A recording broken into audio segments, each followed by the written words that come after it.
if you ever get a chance to check out my TV show, the DJ Gatsby Show, on YouTube, check out the interview, and she'll tell you about the life struggles and trials and tribulations that she went through as a child, and that she had to overcome to get her degrees in African American Studies and go on to get a graduate degree in education at Stanford University, one of the most respected institutions of higher learning in the country. She's also an actress. Her daughter has acted in movies, and she continues to be an outspoken activist against gentrification and other injustices that plague people of color in the Oakland Bay Area.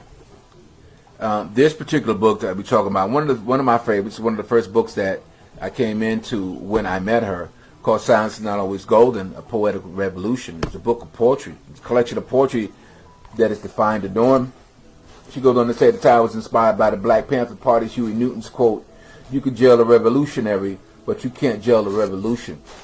Instead of writing what people want to hear, she says she writes what people need to hear, the truth. Sometimes the truth can be beautiful and sometimes it can be ugly. Her words and her voice are her weapons, and she has to speak up on her beliefs. She goes on to say, other people may not feel as powerful to speak up, so I speak up for them. I cannot sit there and not say anything. I was taught that you cannot do what everyone else wants. You have to do what you want. It's important to be you as an original as there can be, and people will try to put you down because they're different. I say try because only you can let them. There is more to life than making a living and surviving. You must fulfill your purpose by pursuing your dreams, because if you don't, life will pass you by. Very, very powerful statement right there, man. And she sums up the synopsis by saying, my words are my way of fulfilling my purpose because I am making my dream a reality, and I'm showing you that you can do the same. Again, man, very powerful story. Spoken word arts and poetry is something that people take, kind of lightly. But this young lady right here has a message, she has a point of view, and she shares it, unapologetically to this day. And, if you've checked out the books and the people I featured on my TV show, the Blog Talk radio show, or even my blog on WordPress, Joy Alon is one of the most inspiring people that I've met in this business. And I encourage you, as with all the books, buy, read, and review herself, man. It's available on Amazon, paperback, and Kindle.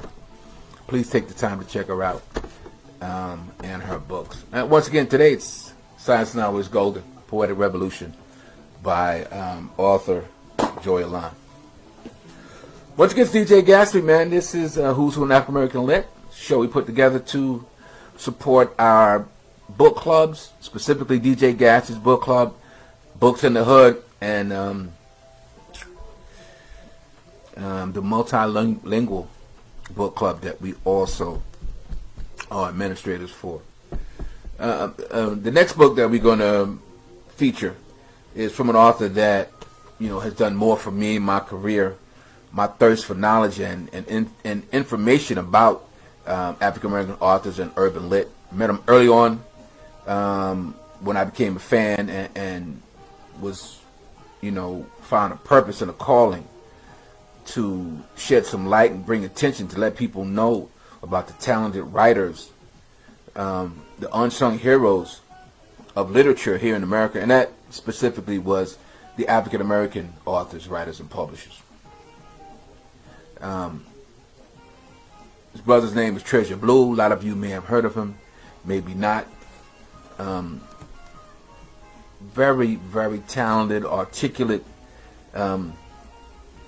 almost eccentric type of author.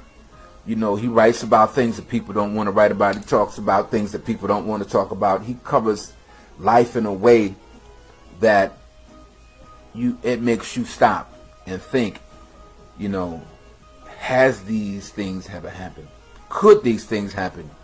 And why it's important that authors like Treasure Blue tell these stories. The book we have today, man, is one of our favorite books, man. This cat gave me this book, and basically, I ran with it simply because I had met him at a book signing in Maryland. Him and author Envy Red were there, and we had kind of communicated online, and told me he was going to be in the Maryland area, in the DMV area, and in the DMV area specifically, pumping his books. He was going to be in DC, Maryland, Virginia. He was coming down to hook up with a lot of friends and family that he knew down there, man. DC Book Diva, Ian Williams, and a host of other people. But what he did was invited me out to meet him. Can't think of the name of that bookstore, man, but I came down, we talked, we met, and dude just put me on the game, put me on to understanding, these underground books, man, these hip hop fiction, urban lit, street lit books, man, that were very hard to have them become mainstream, kind of like hip hop music when it first came about. People loved it, but then they hated it, and people believed in it, and then they didn't believe in it. But over time, it became the most popular form of music and entertainment in the world. And that's the same way I feel about urban lit, street lit books, hip hop fiction, urban romance, whatever you want to call it, man. It's just black people writing books about things that black people go through and that black people want to read about. Harlem Girl Lost is the second book in a trilogy. I think Harlem Girl Lost was the first one, and Harlem Girl Lost 2, and can't think of the third book in the trilogy, but Treasure Blue has quite a few books. He's worked with Cash Money Content Publishing Company for a while, did a few books for them.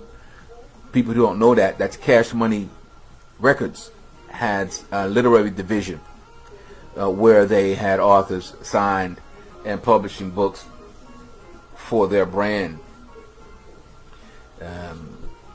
They had a team of authors that were signed to that contract. I think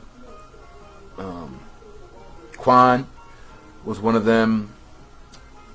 Ashley and Jaquavis, Wahida Clark, and Treasure Blue. And dude put me on, man, to those authors. He put me on to the marketing team that was working with Cash Money Content. Put me on to DC Book Diva, Ian Williams, and that whole team down there in DC. And my love for African American literature had an outlet and an opportunity, man, to turn into a business, and provided me the opportunity, man, to travel all over the country, meet authors all over the East Coast and the South, man. And to this day, this dude still rocks with me and put me on in so many ways, man. This particular book, Harlem Girl Lost 2, I said it's the second book in the trilogy, and I'm going to read the synopsis, man. This is Harlem Girl Lost 2, the beginning. He said, and it starts off by saying, what if you could take it all back? It starts off saying Jessica Jones never thought about living her teenage dream would lead to a living nightmare. When she and her three best friends venture out on prom night, they are drunk on young love and excited for their college plans. But a tragic incident turns a night of high school achievement into a crime scene. And Jessica and her girls are left with bloody hands and a shattered future. After spending years paying off a debt that wasn't theirs, Jessica and her friends return to home to find it very different from the way they left it. Crack is now king, and its destruction has left their families in ruin and their neighborhoods consumed by its predators. Jessica takes a stand, and her friends are there to back her up when the demons from the past come breathing down their door. Jessica and the girls must pass the ultimate test in order to preserve their lives, their families, and the Harlem that they love. This book right here is a must-read. Treasure Blue is an author that you must.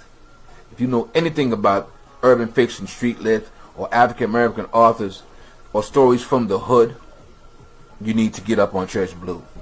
Ask any author, any writer, any publisher, any person who's ever read books in these genres about Treasure Blue, and they'll tell you.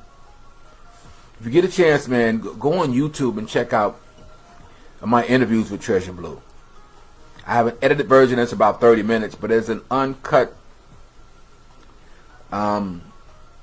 version that's also about an hour on there. Well, he just, he just runs down the game in a way that, a 3-year-old could understand it. Tells you about the pitfalls, tells you what to look for, do's and don'ts, and why some people make it in this business and some don't. It's an education, it's a motivational speech. It's a tutorial. And follow him on Facebook, Twitter, and Instagram, man.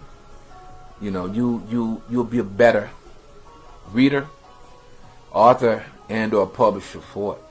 And man, I could talk about my man Treasure Blue. Treasure, you already know what it is. It's going by the name of Stephen Smalls now, so you may see him as Stephen Smalls on social media. This book is from Harlem World Publishing. And check out the other books by Treasure Blue. Once again, you've been watching DJ Gatsby. This is Who's Who in African American Lit. We're supporting DJ Gatsby's book club and Books in the Hood. Follow us on Facebook, Twitter, and Instagram. As always, man, buy, read, and review the books that we feature on this program. That's how we support African American authors and African American literature in our communities. Till we meet again, till we talk again. It's your man DJ Gatsby, WBMG. All right?